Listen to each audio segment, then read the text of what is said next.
सास बहू और चुड़ैल की कहानी।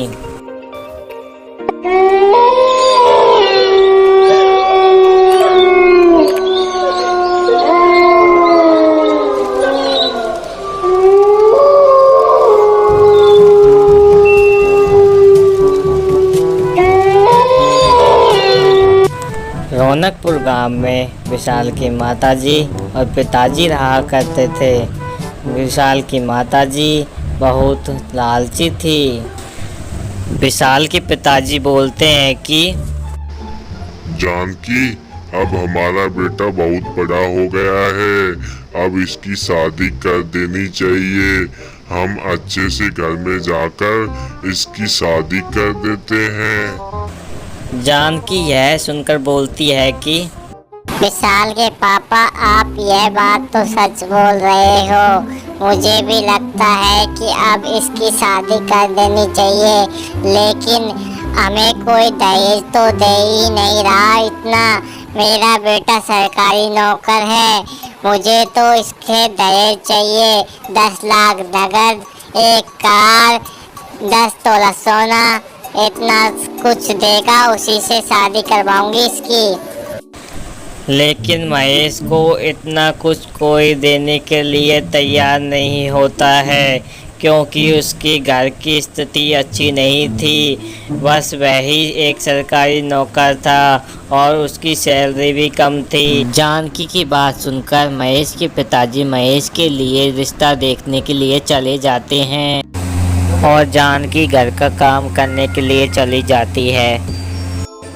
विशाल अपने मन में सोचता है कि मेरी काजल का क्या होगा। मैं तो उसी से ही प्यार करता हूँ, मैं उसी से ही शादी करूँगा। वो भी मुझसे शादी करना चाहती है, मैं शादी करूँगा तो काजल से ही करूँगा। विशाल काजल से बहुत प्यार करता है और उसी से शादी करना चाहता है। विशाल के पिताजी महेश अपने दोस्त से मिलने के लिए ऑफिस से बाहर मिलते हैं। विशाल का दोस्त बहुत बड़ा इंजीनियर था, उसका लाखों में बिजनेस था।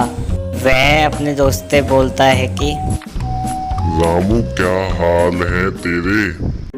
और सब ठीक ठाक है ना? यह सुनकर शेठ जी बोलता है कि हाँ, मैं तो ठीक हूँ और सब भी ठीक हैं। तुम बताओ, कैसे आना हुआ आज मेरे ऑफिस के बाहर? जो आज मुझे तुमने याद किया है इतने सालों बाद।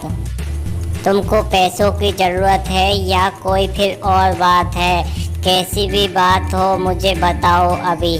सेठ जी की यह बात सुनकर महेश बोलता है कि नहीं नहीं सेठ जी, पैसों की जरूरत तो होती ही नहीं है। अब मेरा बेटा सरकारी नौकर है, अब पैसों की दिक्कत तो आती ही नहीं है।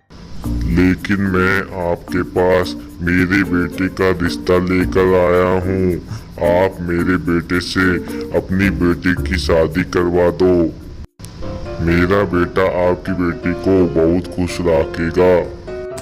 यह सुनकर शेठ जी बोलता है कि मैं अपनी बेटी की शादी तुम्हारे बेटे से करवा दूंगा, लेकिन तुम्हारी मांग जात क्या है? यह सुनकर महेश बोलता है कि मांग जात तो ज्यादा कुछ नहीं है। राहुल की माताजी की मांग जात यह है कि 10 तोला सोना, एक कार, 10 लाख नगद और कुछ नहीं चाहिए। आप जो भी अपनी बेटी को दोगे वो दे देना। लेकिन शेठ जी महेश के द्वारा मांगा गया दहेज देने के लिए तैयार हो जाता है। वह अपनी बेटी को इतना सब तो वैसे भी दे देता, क्योंकि वह लाखों का बिजनेस करता है। वह अपनी बेटी को सब कुछ देना चाहता था, लेकिन वह उनकी मांग जात भी पूछकर अपने जीवन को तसल्ली दे रहा था। यह बात सुनकर वह अपने घर चला जाता है।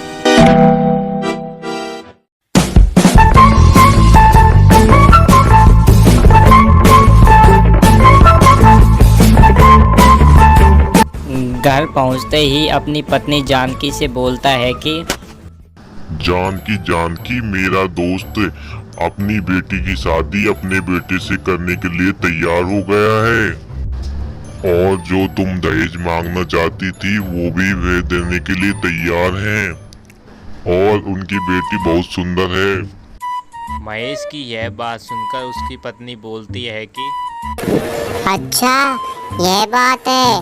फिर तो हम बहुत जल्दी अपनी बेटे की शादी उस लड़की से करवा देंगे, क्योंकि हमें दहेज में बहुत कुछ मिल जाएगा।